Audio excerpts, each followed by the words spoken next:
Ooh, welcome man, welcome back to the channel, guys. Real quick, man, I mean real quick. Although I might make a whole video out of this, I'm not gonna make this a repair video because it's not, and I don't think I should. I know my limits, guys. Like, I know how far or what I should and or what I can and cannot talk about. Don't get it twisted, guys. You can't just freelance at a facility making videos. Okay, I can, however, speak on just about anything I want to speak on. Okay, what's in my head is in my head.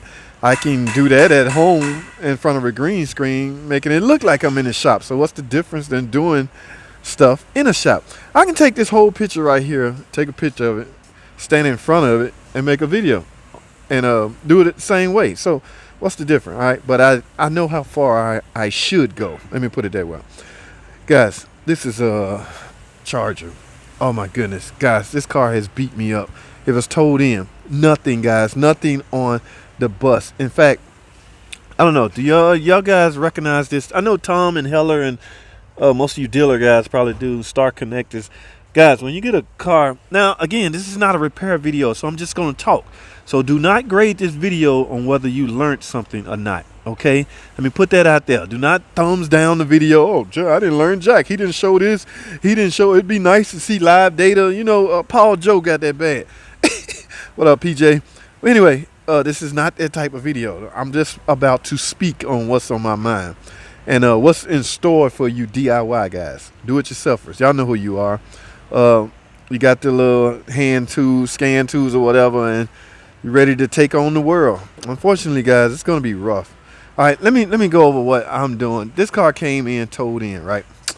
All right, I had no bus, pushed the ignition. In fact, you can see the light. I got everything back the way it was because I want to show you something. Now, I already figured out what's wrong with it, but I want to show you something. Okay, as you can see, the orange shift override, they had to use that to get it. Move, all right, put it in neutral. So I guess that's how the tow truck got it.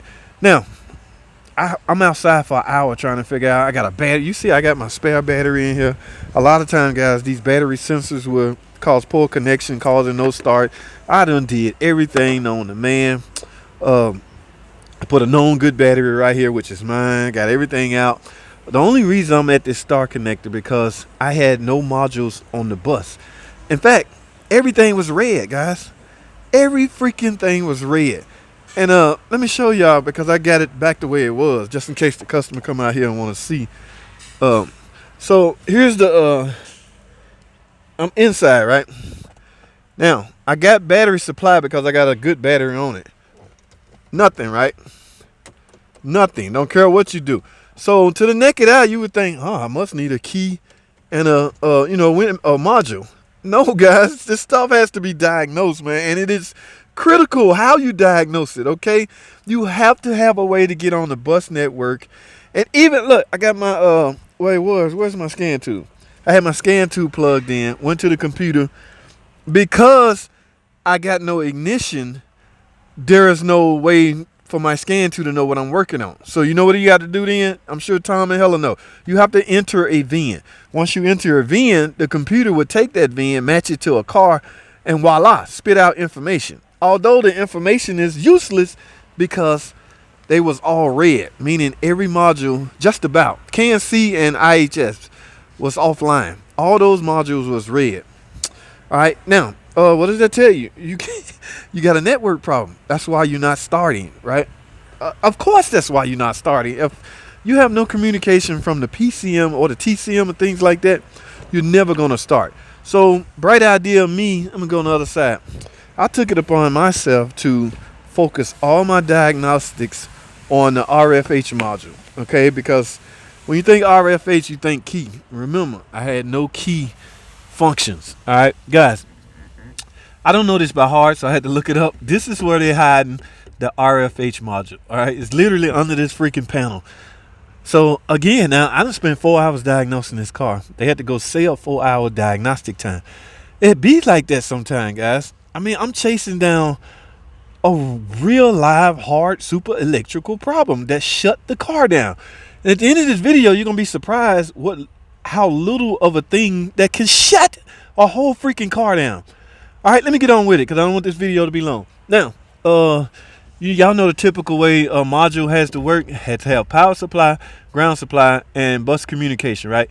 I had both power supply and ground, no bus communication. Where is it getting its bus communication? From a star connector. Oh, I got a better view right here. Star connector, right? Okay, this is my star connector. All right, so you can see my pin still in here, right? So typically, bus network, you gotta have a stream of voltage typically on this.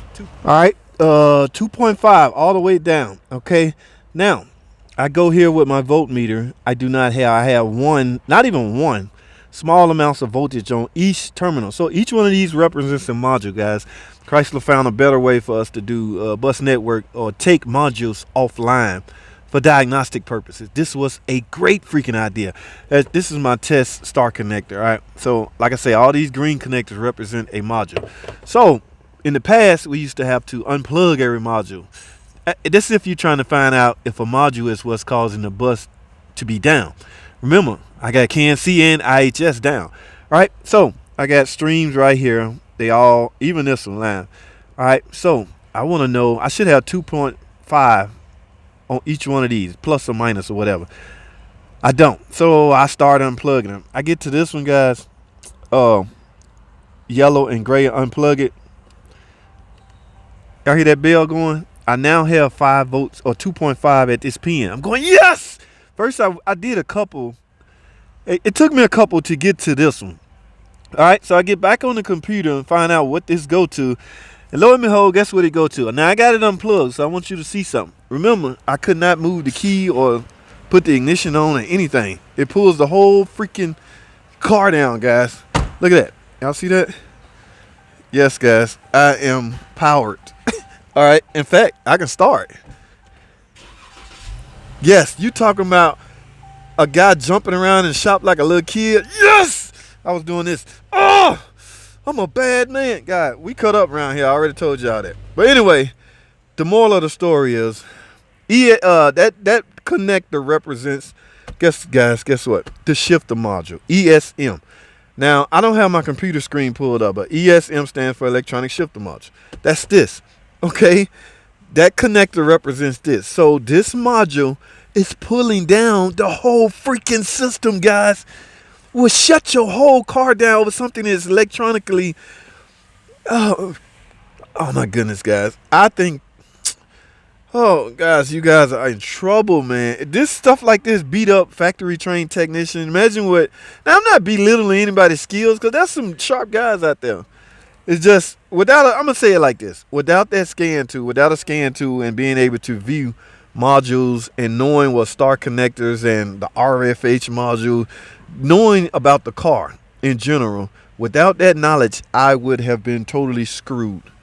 All right, so I don't want this video to be long. My point is, guys, I've got to replace this to put this. But now I've seen things like I'm sure Tom has seen this power steering module pull the bus down.